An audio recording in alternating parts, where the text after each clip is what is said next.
لوگ اس طرح سے ایسے دبا دیتے ہیں. مجھے اتنی تکلیف ہوتی ہے کہ کئی روز تک بعد وقت درد رہتا ہے. حضرت مولانا فقیر محمد صاحب دامت برکاتہم تشریف لائے تھے. کسی ظالم نے ایسا ان کا ہاتھ دبایا کہ ایک ہفتے تک تکلیف تھی. فرمایا تمہاری خانقاہ میں کیا تمیز ہے لوگوں کو. بڑی بدنامی کرائی اس ظالم نے. مسافہ نرم اور ایسے کرو کہ اس سے اذیت نہ پہنچے. السلام علیکم أعوذ بالله من الشيطان الرجيم. بسم الله الرحمن الرحيم. الله يجتبي إليه من يشاء.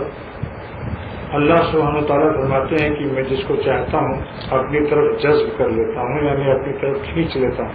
ويهدي إليه من ينيب.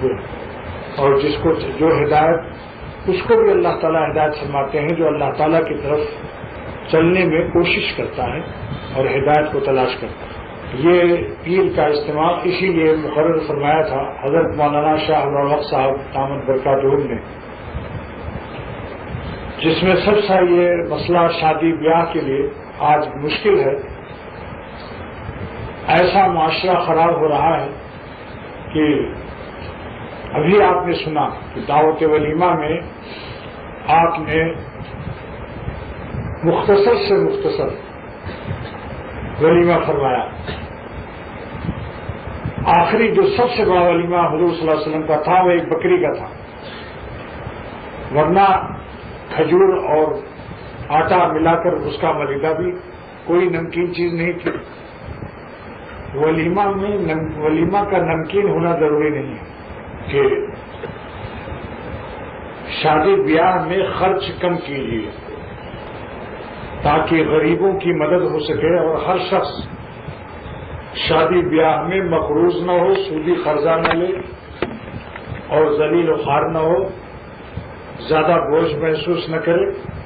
شادی ایک عبادت ہے، عبادت کو آسان کرنا چاہیے.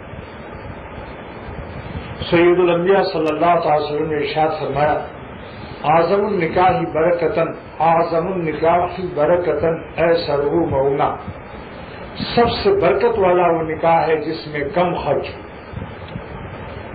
آج اس نکاح کو ہم زیادہ عظیم الشان سمجھتے ہیں جس میں بہت بڑا میرج ہال اور کسی پارک میں بہت بڑے شامیانے اور بڑے بڑے وردی پوش وہاں اور خوب کہتے ہیں 100 بکرے، تو اس کی تعریف کرتے ہیں کہ فلاں ولیمے میں فلاں شخص نے 100 بکرا کاٹا.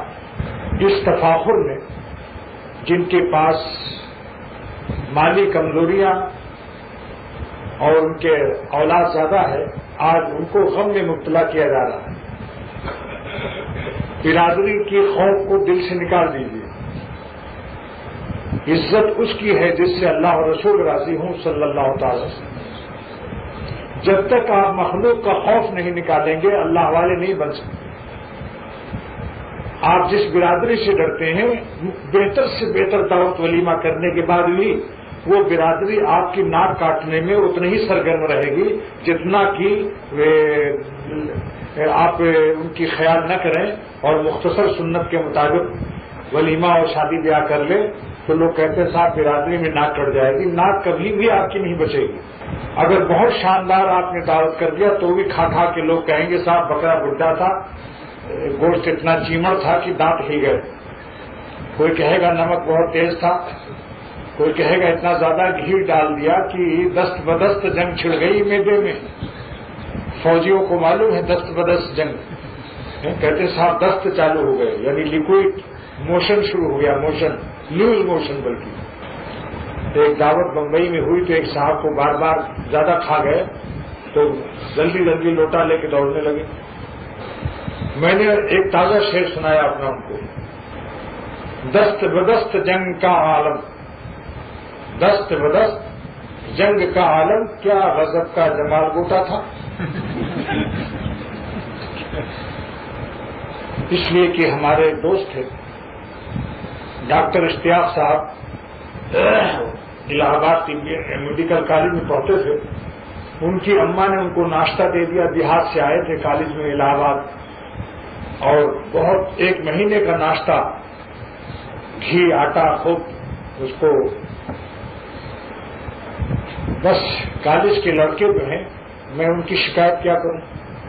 اتنا ضرور کہوں گا کہ وہ کسی لڑکے کی ناشتہ چرانے میں ذرا بھی خوف خدا نہیں کرتے، لہذا تالا توڑ کے اس کا سارا ناشتہ کھا گئے۔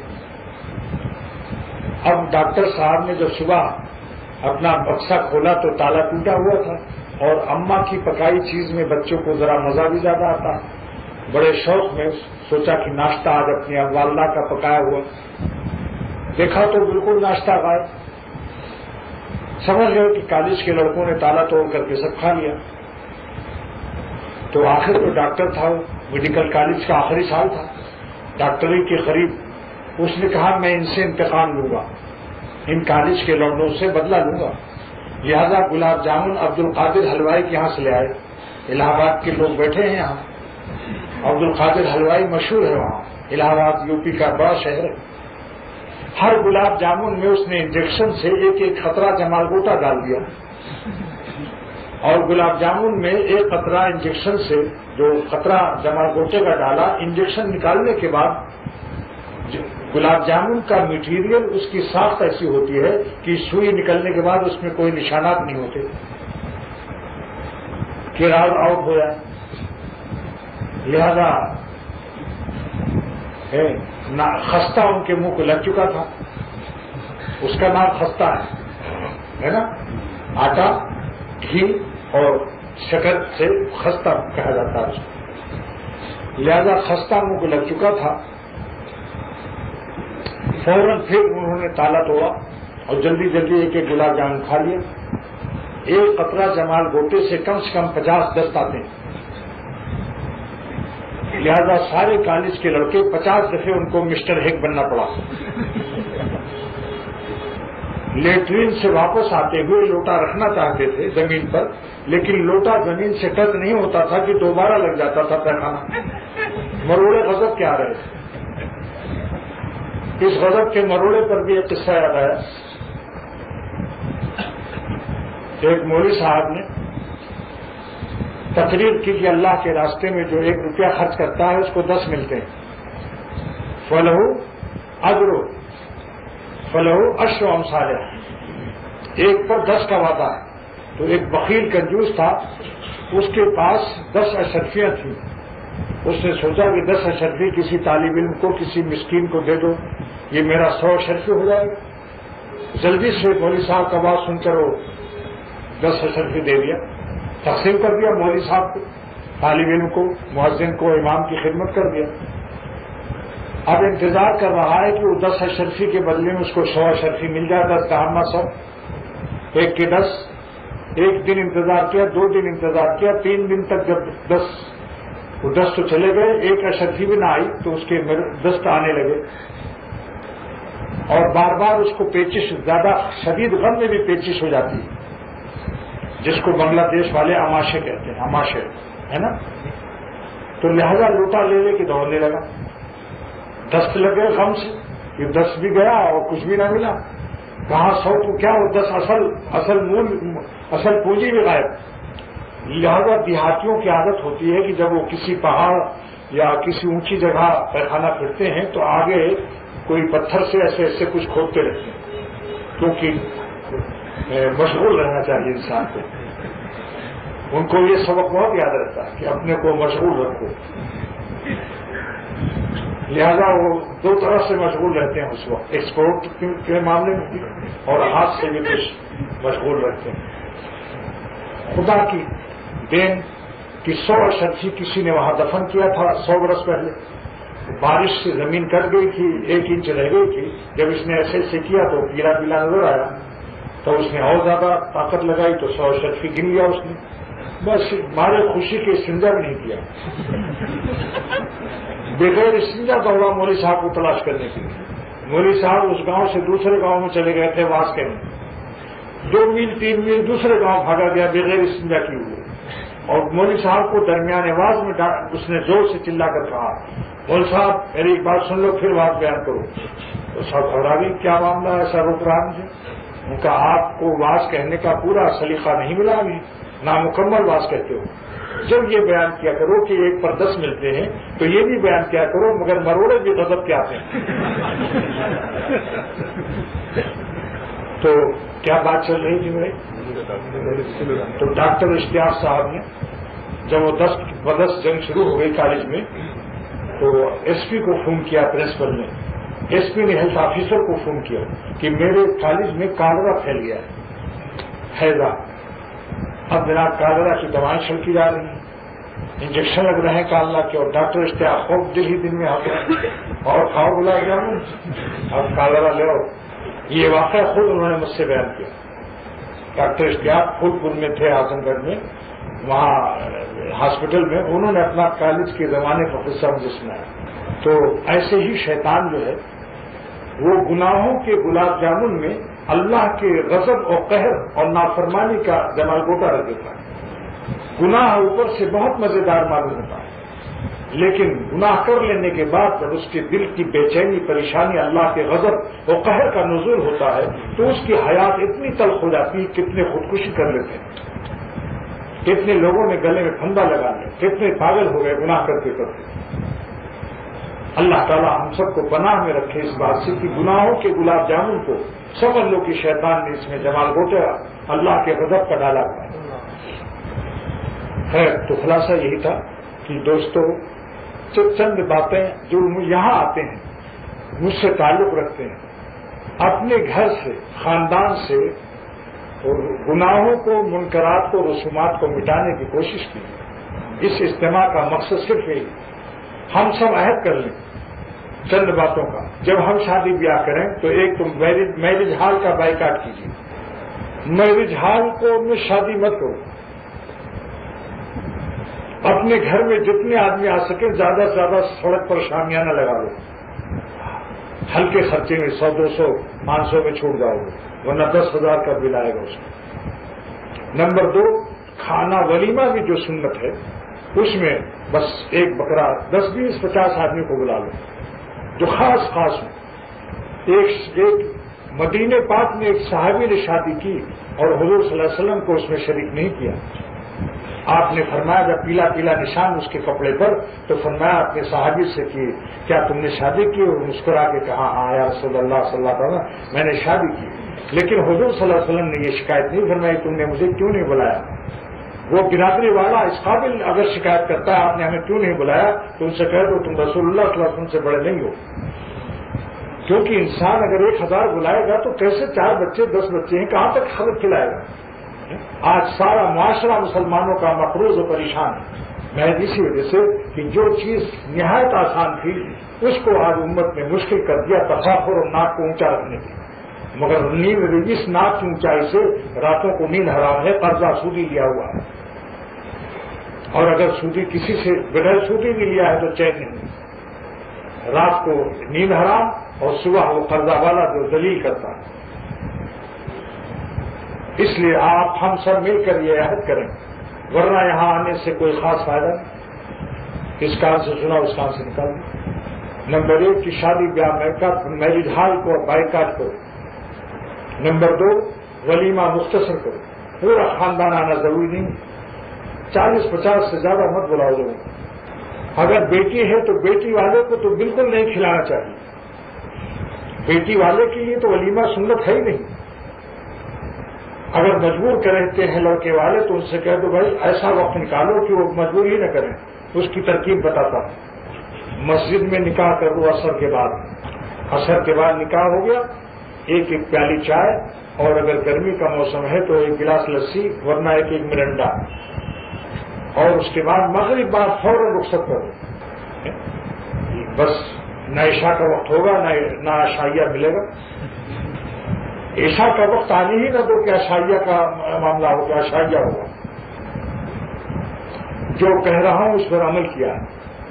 میں نے اپنی بیٹی کی شادی کی, عصر کے بعد نکاح ہوا, 1 پیالی کچھ دال موٹ سے کھلایا اور مغرب بعد رخصت کر دیا. اگر ہم لوگ عمل نہیں کریں گے تو کون کرے گا؟ خانقاہ میں آنے والوں اور داڑیاں رکھنے والوں اور بزرگوں کے ساتھ تعلق جوڑنے والوں اور اللہ تعالیٰ کو راضی کرنے کے لیے یہ اجتماع ہوتا ہے. اگر ہم لوگ مخلوق سے ڈرتے رہیں گے تو کبھی دین نہیں پھیلے گا. خوف مخلوق آپ کو تباہ کر کے رہے گا. خوف خالق پیدا کرو دل میں. عزت اللہ کے اختیار میں ہے. یہ مت سوچو کہ برادری ہماری ناک کاٹ لے گی. برادری کے اختیار میں ہماری ناک نہیں ہے. ہماری ناک خدا تعالیٰ کے ہاتھ میں. اگر ہم سب لوگ مل کے کام کر لیں, عہد کر لیں, تو آج ہماری دیکھنے سے کتنے لوگوں کو ہمت پیدا ہوئی. نمبر 3, رات کو دن ہی دن میں سب معاملہ ہو جائے تو بجلی کا بل جو ہے اس سے بھی بچ جائیں گے آپ. رات تو ہونے ہی نہیں دی, مغرب بعد فوراً رخصتی کر دی. اثر بعد نکاح, ایک پیالی چائے یا مرنڈا گرمیوں میں, اور اس کے بعد مغرب بعد فوراً نکاح. آپ کو جگہ دے دیجیے. ٹھیک. اور چوتھی بات دیکھیے, جمعے کے دن نکاح کیجیے, اثر کے بعد مغرب بعد فوراً رخصتی کیجیے. آنے والوں کو بس ایک پیالی چائے یا زیادہ سے زیادہ ٹھنڈی کوئی بوتل. نمبر 2, میرج ہالوں کا بائیکاٹ کیجیے. ہرگز نہ وہاں شادی کیجیے. کوئی بدنام کرے, کچھ بھی کرے. آدمی زیادہ کیوں بلائے آپ؟ جتنا کمرے میں جگہ ہو اتنا ہی بلاؤ.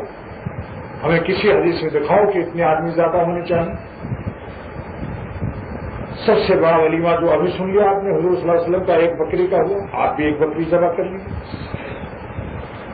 اگر کمرہ بہت چھوٹا ہے بھائی تو چلو سڑک پر دری بچھا لو. اسی طریقے سے بیٹی والا ہرگز دعوت نہ کرے. کراچی ہی کی آنے والے ہیں. زیادہ بارات کی ابتدا جو ہوئی ہے, ایک گاؤں سے دوسرے گاؤں میں لوگ جاتے تھے, ڈاکہ پڑ جاتا تھا. تو یہ ہوتا تھا بھائی 10-20 آدمی جاؤ, ورنہ شریعت میں مختصر سے مختصر اصلاح الرسول پڑھیے. حضرت حکیم الامت مولانا اشرف علی صاحب تھانوی رحمۃ اللہ علیہ, میرے شیخ صاحب روحق صاحب نے فرمایا اپنے سندھی سے کہ آپ آئیں گے, آپ کا بیٹا جو میرا داماد بننے والا ہے, ایک بچہ اور آئے گا, اس سے زیادہ نہیں آئیں گے. جو آ گئے ان کو تھوڑی سی ضیافت کر لو, مگر مغرب بعد فوراً رخصت کر لو تاکہ لڑکی والا عشائیہ نہ کھلائے. لڑکی والوں کی طرف سے کہیں ولیمہ کا ثبوت نہیں. دوسری بات یہ ہے کہ لڑکے والوں کو چاہیے کہ لڑکی والے سے لڑکی تو مانگیں لیکن جہیز کی فرمائش نہ کریں. جہیز بیٹی کا حق ہے. باپ کو جو اللہ نے گنجائش دی اتنا دے دو, اس پر راضی رہو. بیٹی کو تانا دینا کہ تمہارے باپ نے کچھ نہیں دیا حرام ہے, یہ گناہ کبیرہ ہے. کیونکہ وہ بیٹی کا مال ہے. اپنی بیٹی کو کوئی ایک چرپائی دے دیتا ہے, ایک مصلح دے دیتا ہے, قرآن شریف دے دیتا ہے, ایک لوٹا دے دیتا ہے, ایک تصویر دے دیتا ہے. کافی نان و نفقہ تمہارے ذمہ ہے, داماد صاحب کے ذمہ ہے. لیکن آج بیٹی سے کیا مانگا جاتا ہے؟ بیٹی والے سے میرا لڑکا MSc ہے, اس کو امریکہ بھیجنا ہے, اس کا خرچہ آپ کو دینا پڑے گا. امریکہ کا گرین کارڈ دلانا پڑے گا, ایک موٹر سائیکل دینی پڑے گی, اور اگر اور بھی تیز ہے وہ تو کہے گا کہ ایک کار بھی دو, ایک فلیٹ بھی لکھ کے دو. یہ رشوت ہے. رشوت سن لو, حرام ہے, حرام ہے, حرام ہے, گناہ کبیرہ ہے. لڑکی والوں کو اس طرح پریشان کرنا, یہ بھیک مانگنا پھر بے غیرتی بھی ہے. نہایت درجے بے غیرت وہ داماد اور داماد کے والدین ہیں جو بیٹی والے سے کہتے ہیں ہمیں موٹر دو میرے بیٹے کے لیے. ارے کمبخت بھیک مانگنے والے کے خلاف. غیرت انسانیت کے خلاف ہے کہ بیٹی والوں سے یہ سب چیزیں مانگ رہے ہو. جو رشوت کا حکم ہے وہی اس کا حکم ہے. اپنے کلیجے ٹکڑا 15 سال 16 سال پال کر کے وہ اپنی بیٹی دے رہا ہے, اور تم ظلم نہیں کرتے. یہ کم نہیں. تمہارے گھر میں ایک پالی پوسی پالی ہوئی بیٹی 15 سال تک ماں باپ پالتے ہیں, 16 سال تک, وہ تمہیں دے رہے ہیں جگر کا ٹکڑا. اب تمہیں وہ کار بھی دیں, تمہیں کیا کہتے ہیں فلیٹ بھی دیں, اور تمہیں بھی امریکہ پڑھنے کے لیے خرچہ بھی دیں. یہ کیا چیز ہے؟ آپ لوگ جتنے لوگ آ رہے ہو کم سے کم ہم سب مل کر کے عہد کریں کہ ہم جتنے اس رسومات اس قسم کے ہیں مٹائیں گے, اور ایسی رشتہ تلاش کریں گے, ان کو بھی ہم راضی کریں گے. ان لڑکوں کو, ان کے لڑکوں کے والدین داماد جس کو بنانا ہو اس کو بھی ہمارے پاس لے آؤ تاکہ ہم اس کا ذہن بنائیں. جن کی لڑکوں کی شادی ہے ان کی تو بیٹیاں ہیں, انشاءاللہ تعالیٰ اس مشورے سے وہ بھی خوش ہوں گے. میں ان کو یہ سمجھاؤں گا آج تمہارا بیٹا داماد ہے, کل تمہیں بھی اپنی بیٹی کے لیے داماد ڈھونڈنا پڑے گا. اس ہاتھ سے لو, ایک ہاتھ سے دو. بس آج کی مجلس کا یہی خلاصہ ہے کہ ہم لوگ برائیوں کو مٹانے کی کوشش کریں۔ اچھا، ایک صاحب کھڑے ہوئے جو ہیں وہ انہوں نے آج صبح مجھ سے ایک سوال کیا تھا کہ جلد سے جلد دیندار بننے کا کیا نسخہ ہے؟ کہ یہ صاحب کیسا سوال ہے؟ اس نے کہا کہ کیا نسخہ ہے کہ ہم جلد سے جلد اللہ والے اور دیندار بن جائیں؟ میں نے جواب دیا کہ بہت غور سے سنو تو جواب میں نے کہا کہ انسان جو ہے، انسان مٹی سے بنا ہوا ہے، مٹی کی چیزوں سے اس کو الگ ہونا مشکل نظر آتا ہے۔ مٹی کی عورت، مٹی کے بچے، مٹی کا کاروبار، مٹی کا کباب، مٹی کی بریانی، مٹی کا مکان، مٹی کی روٹیاں، مٹی کے کپڑے، انہی مٹیوں میں وہ مشغول رہنا چاہتا ہے اپنی فطرت کے اعتبار سے، کیونکہ مٹی سے اس کی تخلیق، لہذا خلاف فطرت، اپنی فطرت تخلیقی فطرت کے خلاف اگر ٹکاف یا اڑنا چاہتا ہے تو اسے بہت زیادہ پیٹرول چاہیے۔ جیسے ہوائی جہاز ہے، وہ لوہا سے بنا ہوا ہے، لوہے کا مرکز زمین ہے۔ ہوائی جہاز پیتل، تانبا، لوہا جو کچھ بھی ہے اس کا مرکز کیا ہے؟ زمین سے نکلتا ہے کہ نہیں لوہا؟ تو ہوائی جہاز اپنے مرکز رن وے پر پڑا رہتا ہے، اور جب وہ اپنے مرکز سے ہٹنا چاہتا ہے اوپر اڑنے کے لیے تو کئی ہزار گیلن پیٹرول خالی ٹیکاف کرنے میں خرچ ہو جاتا ہے۔ جب زیادہ اوپر اڑ جاتا ہے تو پھر ہواؤں کے کندھے پر چلتا ہے، پھر پیٹرول کم خرچ ہوتا ہے۔ جتنے پائلٹ ہیں ان سے پوچھ لو، یہ حقیقت جو میں پیش کر رہا ہوں، میں نے چیف نیویگیٹر اور پائلٹوں سے تحقیق کر کے یہ مسئلہ پیش کر رہا ہوں کہ چونکہ جہاز اپنی فطرت کے لحاظ سے رن وے سے اس کا وزن، لوہا، تانبا سب زمین سے اس کا ٹچ رہنا، وصل کرنا، یہ اس کی فطرت ہے۔ اب خلاف فطرت اڑنے کے لیے آسمان کی طرف اس کو بہت زیادہ اڑنے میں پیٹرول خرچ ہوتا ہے کہ وہ زمین سے اوپر چلا جائے، اتنا اوپر چلا جائے کہ ہواؤں کا سہارا مل جائے، پھر پیٹرول کم خرچ ہوتا ہے۔ 2000-3000 گیلن خالی اس کے اڑنے میں خرچ ہو جاتا ہے جب اوپر اٹھتا ہے، جس کو ٹیکاف کہتے ہیں انگریزی میں۔ تو ہم لوگ بھی اگر اللہ تعالیٰ کی طرف اپنے قلب کے جہاز کو ٹیکاف کرنا چاہتے ہیں تو ہمیں اللہ تعالیٰ کی محبت کی عظیم پیٹرول کی ضرورت ہے،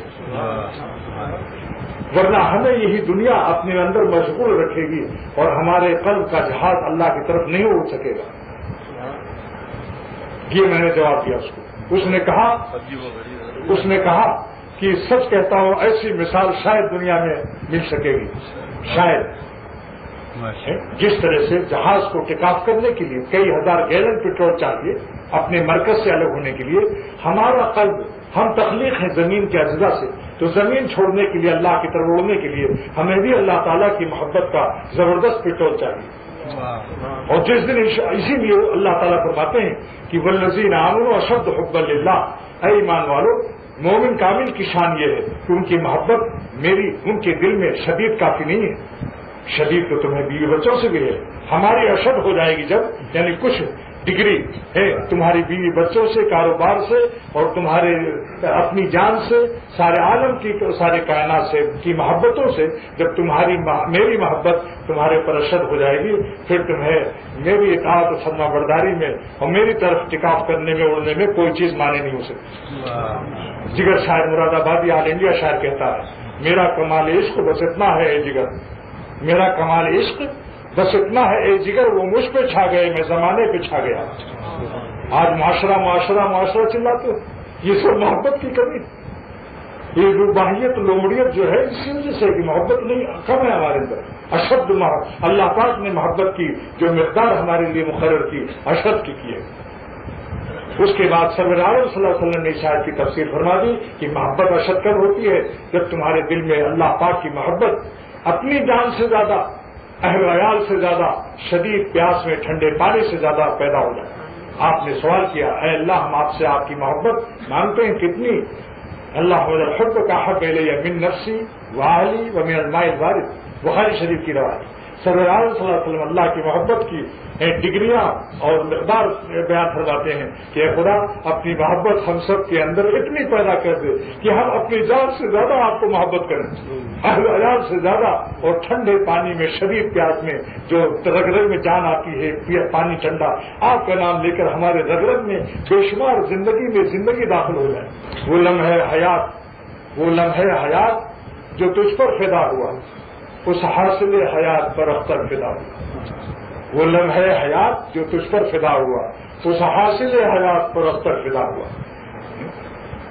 لیکن یہ محبت، اس محبت کو پہلی لائن میں اس طرح سے مانگا کہ اللہ ہم آپ سے آپ کی محبت مانگتے ہیں۔ محبت کی مقدار سے پہلے مطلق محبت مانگی، یا اللہ ہم کو اپنی محبت دے، اور جو تیری محبت کرنے والے ہیں، تجھ سے محبت کرنے والے ہیں، ان کی بھی محبت نصیب، اور جو اعمال آپ کے محبت سے قریب کرنے والے ہیں وہ بھی توفیق دے۔